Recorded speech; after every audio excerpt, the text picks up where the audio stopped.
Hi, it's Dr. Parikh. So the first sort of special topic that I have information pulled together on is about specifically blended families.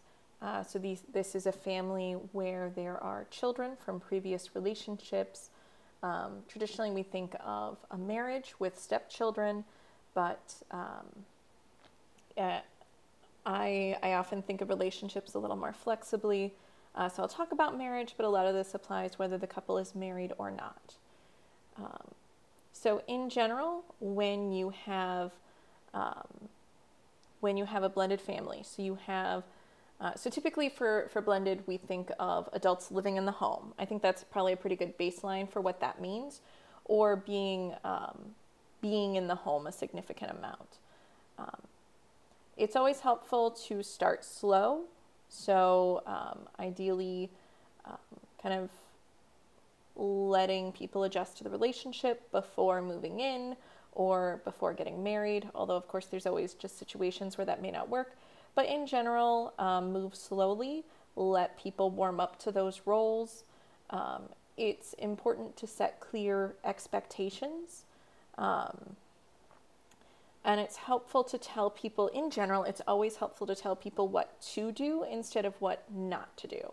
So an example, and I think the assigned readings for this week are where I got a lot of this information from. So you may recognize bits and pieces here. So things like set norms about things like, okay, we say good morning to everyone and we say goodbye before you leave the house. And that sounds really silly, but different people are different. I am not a morning person. And so I kind of stumble out trying to function in my day, and I genuinely forget to say good morning to my spouse, and it hurts his feelings sometimes because that's a common, typical thing to do, and it's just, something that I forget.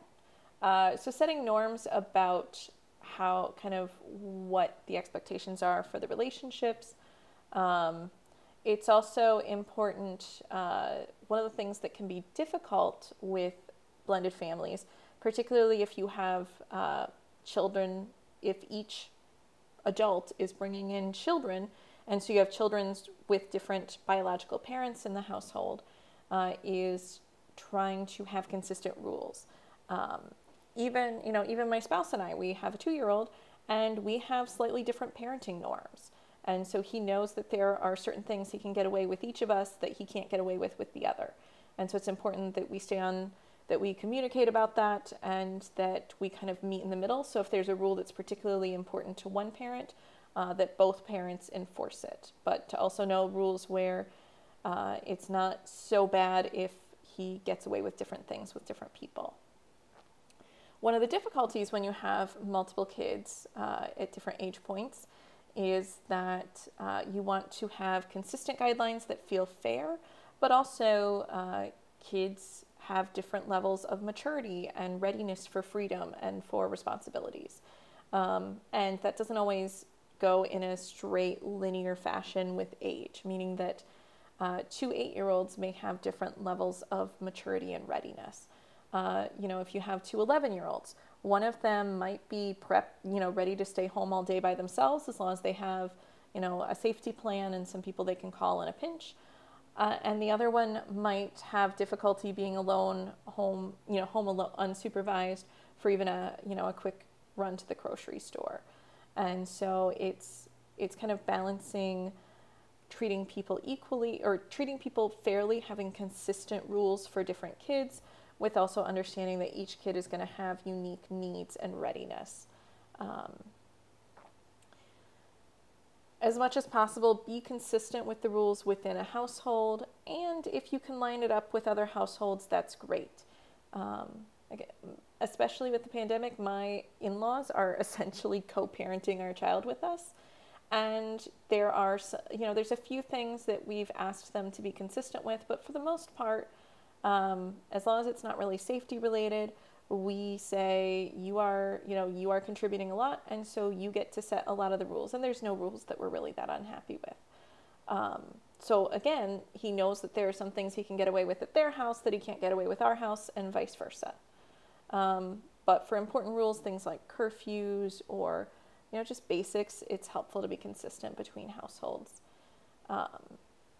step parents, and that includes, legal marriages as well as those more informal relationships but step parents should ideally start out just by backing up the parents' rules. So each, the biological parent, and I say biological, it's certainly possible that someone has an adopted or foster child in their home who is very much their child but is not biological. But I'm going to say biological just for ease, but know that I don't truly mean just biological. But each person is parenting their own kid, and the step parent is really just kind of a support for that. Over time, especially if children are young when this relationship starts, the step parent may take on a larger and larger parenting role, but early on they are there essentially as backup until some of that attachment and closeness builds. For the parents involved, it's really important to set aside time each week to directly talk about parenting issues away from children, so privately and calmly, because if you wait until something's an issue, those conversations are much more difficult. So if you just have a regular, okay, what do we need to go over this week? What's going well? What's not going so well? What's on the horizon?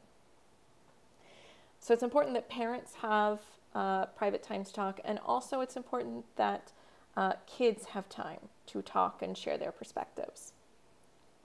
When we think about family systems, we think about kind of the boundaries around different subunits. And so you're really thinking about there's a boundary around the parents. So there's we are the adults in the household. There's a boundary around each parent and their original children. Original, I think I'll use that instead of biological to be a little more inclusive. The children that they brought into the relationship, or that came out of the relationship either biologically or through adoption or other approaches. And then there's also going to be some boundaries just around the kids too, and there's going to be boundaries around kids who are coming from the same household originally, and all the kids that are now joined together. So we have these different subgroups. It's important that there's time just for the parents subgroup to meet and talk. It's also important that there's time for the whole unit to come together and talk. Again, what's going well, what's not, and what's coming up that we need to be ready for. And particularly to listen to kids' perspectives and consider them. Not that, oh, you complained about your bedtime, we're definitely going to extend it, but to hear them and kind of say, okay, your voice matters enough for us to think through it again, and we'll let you know what we decide. I love the Gottman Institute. I think they're fabulous. I love this one bit from their website so much I quoted it directly. Caught up in love and having a sense of family once again, they, the remarried couple, can forget that blended families are not a restoration of what once existed, but rather a brand new construction of family life. Even if you do not have ex-partners in the picture to consider, this is not suddenly a new start at or this is not going back to just one clear-cut family. It's something new, and it's going to have its own complexities to work through. Particularly in the beginning, just expect that there is going to be a lot of conflict. There's a lot of people existing in the same space, and figuring out how to make room for each other, and figuring out what the roles and the power and the alliances are going to be. It's really important that you work on how to talk through that conflict in a positive way. That's one of the things weekly meetings can help you do, is have a time to practice those skills and to hopefully talk about things before they become very emotionally charged. Also, be aware of parental loyalty, that parents are very protective of their own kids, and that's a good thing. That's an important thing. It needs to be there. It's very strong, and it's better to be aware of it than to pretend that it doesn't exist.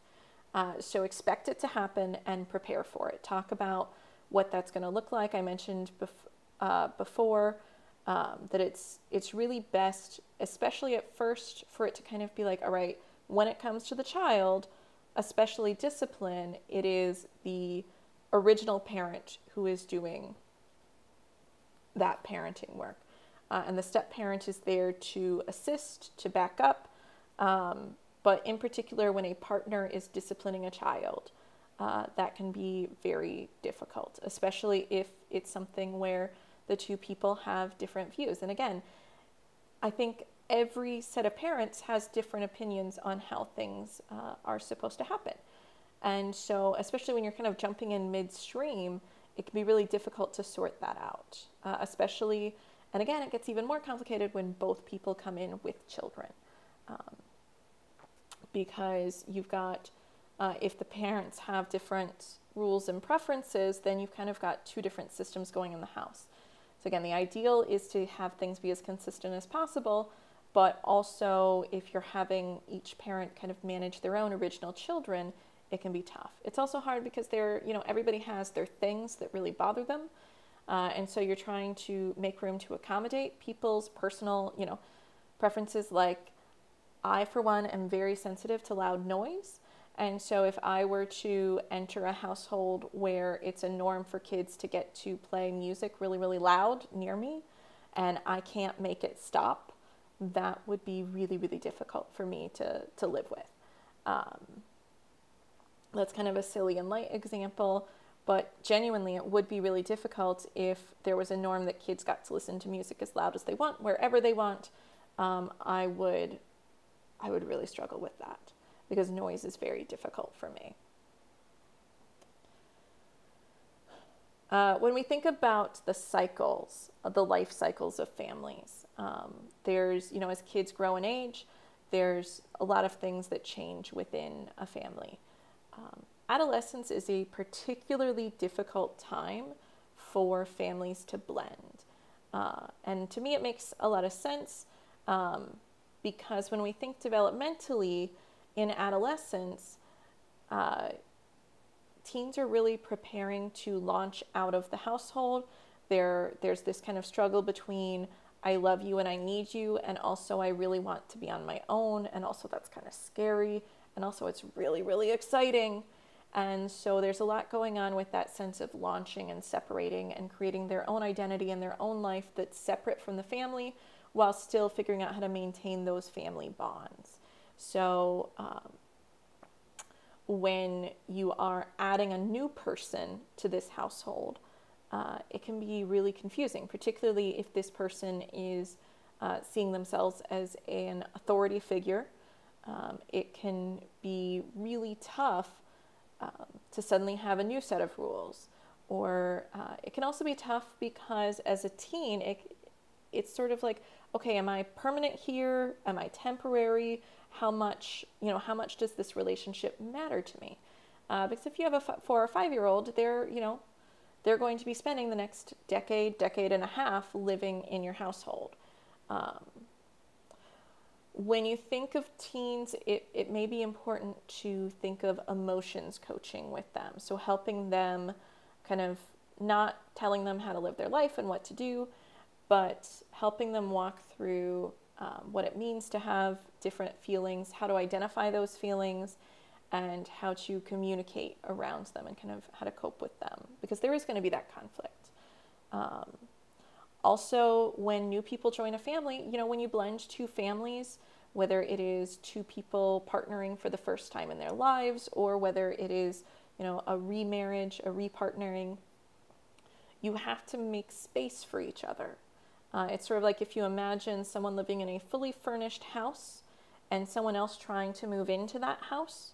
If this house is filled, where does this new person put their stuff, put their mark?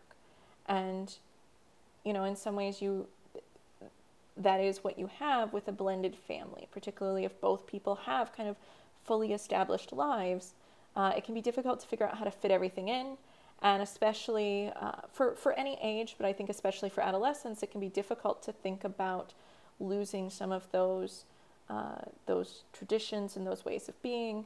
And I would suspect there's also this sort of subtle threat that when I leave home, is it going to change even more? Am I going to recognize it, and am I still going to be welcome here later? I think many of those thoughts aren't fully articulated, but I suspect that a lot of that is kind of bubbling under the surface. Bonds between family members, between parents and children, in particular, is mostly what we're talking about. They form more slowly in a blended family. So if you have a nuclear family, you have, a couple bringing in a child, again, whether that's biologically or adoption or foster care or kinship care, whatever that may look like. The bonds start pretty quickly usually, especially with an infant. Whereas with a blended family, it's going to take a much longer time to sort things out and have things settle. I really like this is from one of the websites. I originally made this last fall, so I'm a little fuzzy on some of the details. But sort of think like a slow cooker versus a saute in a skillet. It's much more slow, but it happens. Expect it to take not just months, but years before bonds get really firm. And I think that's the thing that people are least likely to estimate correctly. It may seem like, it'll take us a few months to adjust and then we'll be good to go. But no, I've seen in some places 2 to 3 years, in other places I've seen 7 years. I would guess it depends a little bit on the age of the children, and probably also whether how much time the children spend in the household. Because if you just visit on weekends or, more occasionally, then it's probably going to take longer to really feel connected and really have those relationships solidify. Having part of what creates a family identity are traditions and patterns and ways that we do things. So one way to speed up the process, or at least help nurture the process, is to create traditions, weekly and monthly traditions, things that people can expect, where you can kind of build a routine and a script. And that could be as simple as on Saturdays we go out for ice cream. Or, it could be elaborate, sort of what our holiday traditions are going to be. Or, what activities do we enjoy as a family, and making sure that that's something where everyone in the family can enjoy it. If only the parents enjoy it, it's not great. If only one side of the blended family enjoys it, still not great. Not that you shouldn't do those things. I think it's important to model for kids that, and live out for yourself, that sometimes when you love someone, you do act, people who love each other will engage in each other's favorite activities. Even if, as long as you don't absolutely hate it with every fiber of your being, you will, be a good sport and be cheerfully engaged in another person's favorite activities, but making sure that it's not one-sided, that it's not always one person getting to do their favorite things. And also that there are at least some things that everyone can enjoy. And it may take a lot of trial and error to find those things. It may take some experimenting and creative thinking, and it's the sort of thing you can talk about at your family meetings. But something where you start having shared experiences, stories you can tell, and a family identity. One example is that my dad's partner really enjoys playing card games and things like that. I really enjoy lots of games. And everyone in the family household is, at least somewhat enjoys games. So that's the thing that we often do when we're together is we'll chit chat for a while and then we'll pull out some cards and play a game, or I'll bring a game for them to try. And so now it's, after the first few times, it became the thing that we do as a family.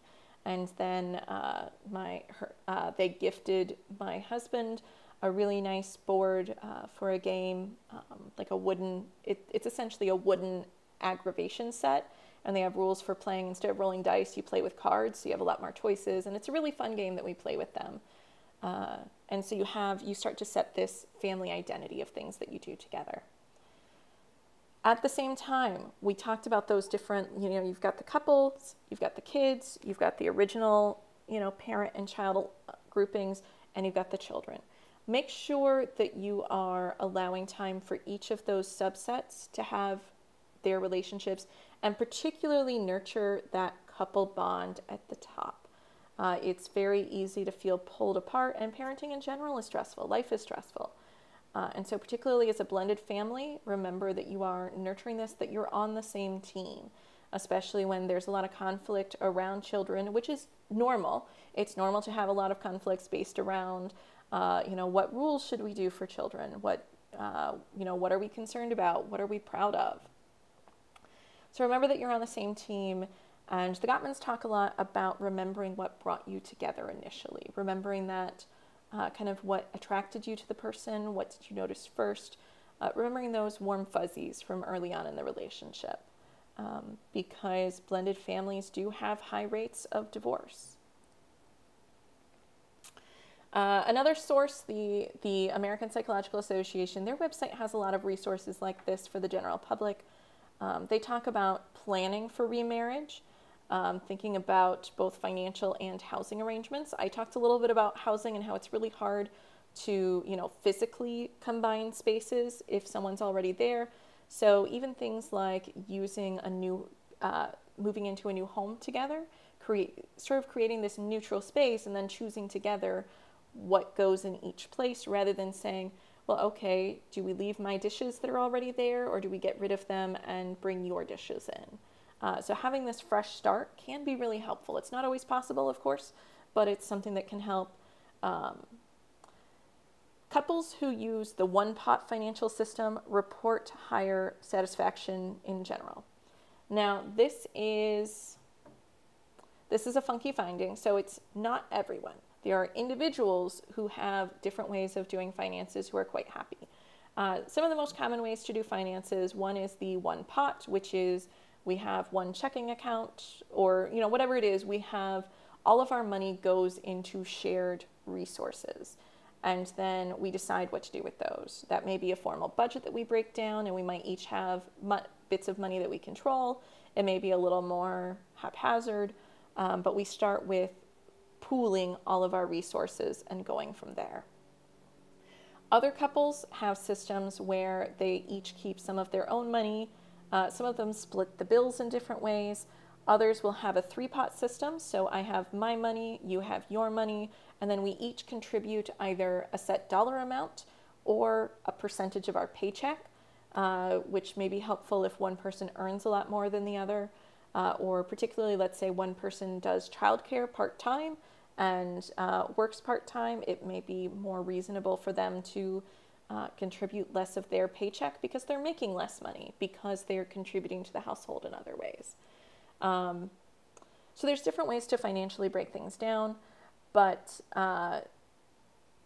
again, this is in general a finding, which is true of most things. There are always exceptions. There are always people who do a different system and are quite happy, and there are people who do this system and are not happy.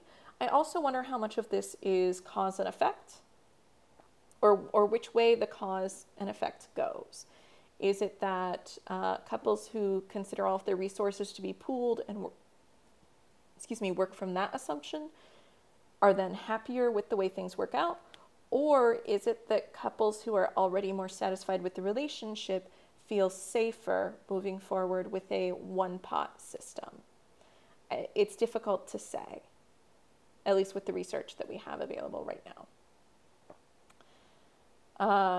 It's also important to recognize that a new marriage, particularly that moment of committing, it could be the moment of cohabitation, so choosing to move in together, or the moment of specifically getting married. And those two things might happen at the same time, or they might be different processes.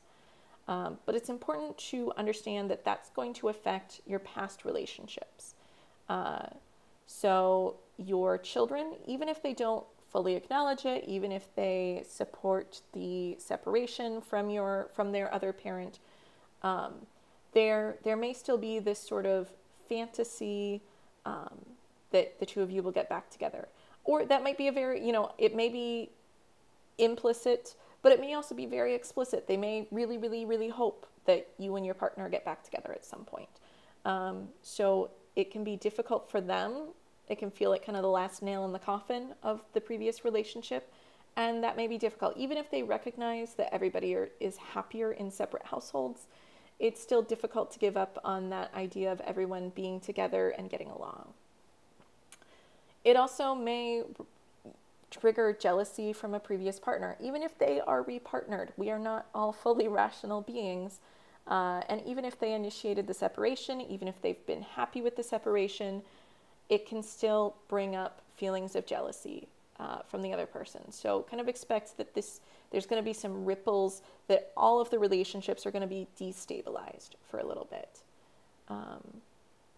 It's important to talk about how parenting roles will shift after marriage, even if you're already living together. I think it's certainly important to talk about how parenting roles will be, parenting and step-parenting roles if you are living together, but particularly even if you're already living together, something about marriage culturally has meaning and shifts things a little bit. And I'll also recognize that there may be relationships where you are not living together and the other person is still very important in the life. My father's partner, they have not lived together. They both have their own residences for various reasons, but his partner is still a very important part of our lives. So one thing that is different about a remarriage is that you don't get the same time, you don't get the same kind of honeymoon period. Your early relationship, your early marriage is very much focused on helping your kids adjust, and just, kids take up a lot of time and energy in general. And so you have less emotional space and mental space and physical time for your partner than you may have when you initially partnered, if you have been partnered before. Kids often have a lot of feelings about this. Younger kids may fear abandonment or feel abandoned. Older kids, there may be some weird feelings about just kind of being aware of your sexuality as a parent, which feels weird.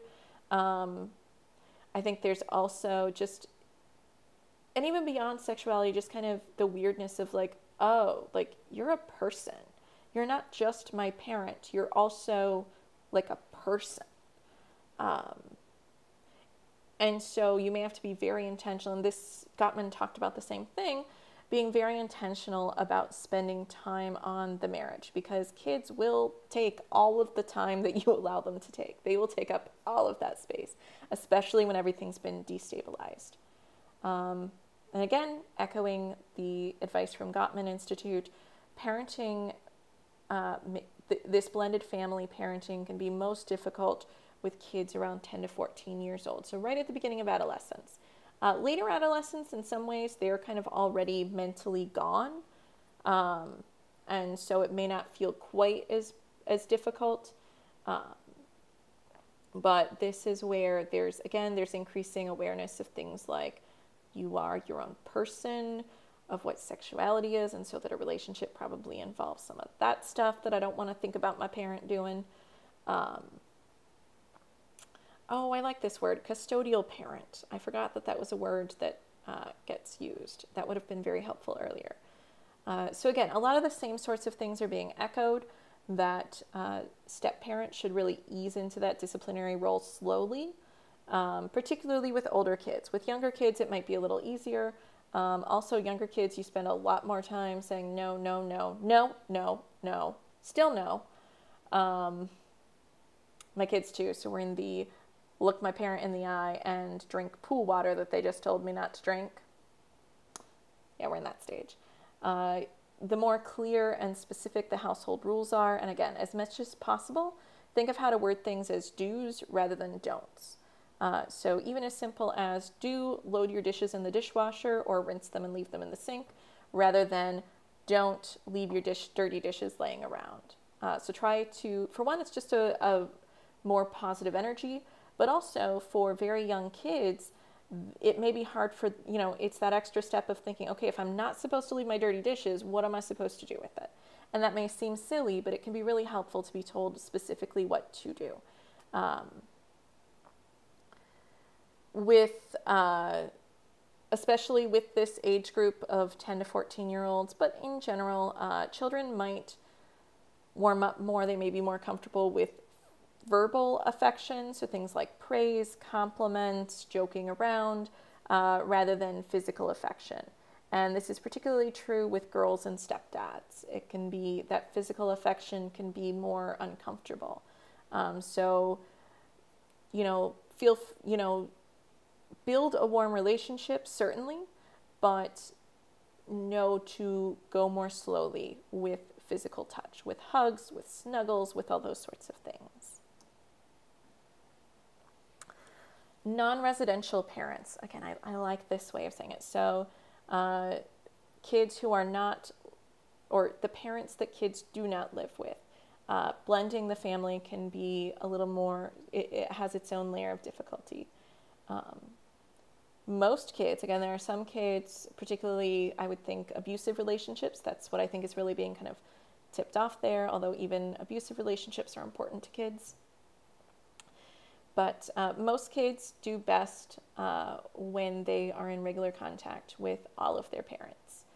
I'm a big believer in more important adults in someone's life is great. As I said, I essentially consider my in-laws to be, primary caregivers or maybe secondary caregivers, but I think of them almost just co-parents. And we often, because they take such a large role, we often consider their opinions on things when we make decisions. We don't give them equal weight to our opinion, but we certainly include them. And so I think the more caring adults a kid can have in their life, the better. So I think it's important whenever possible to continue regular visits and any type of connection. However, on average, that's a big average. That means not everybody. But dad's visits with kids go down about 50% in their first year of a remarriage. Now, average means that there's some people who are staying the same or having more contact, and other people who are completely cutting off contact. So if you don't have primary custody or physical custody of your child, it's really important to know this risk going in. And I think some of it may just be that marriage takes a lot of time and there's a lot of energy that goes into it. You're developing new habits and systems. You're building that close connection. You may be parenting children from your new partner's family. And so I think it's not necessarily an evil, devious, or lazy, like, oh, now I have someone new to spend time with and I don't need you anymore. I think for some people it just happens and you don't notice. So be intentional. Be very careful about scheduling time with kids to avoid a sense of abandonment. Anytime you have a separation with a parent, or even just, even if you have a lovely relationship with your partner, you're still going to have things that annoy them. But particularly if you're separated, be careful about speaking negatively about a parent in front of a child. So the other parent, even if they are kind of a jerk, be cautious about talking bad about them. And again, this can be difficult because, as we mentioned, someone getting remarried, even if the other person initiated the separation and is happy with the separation, it can still bring up really complicated feelings. We've talked a lot in class about how you can have multiple feelings and you can have some intentions that are not great, along with very reasonable intentions.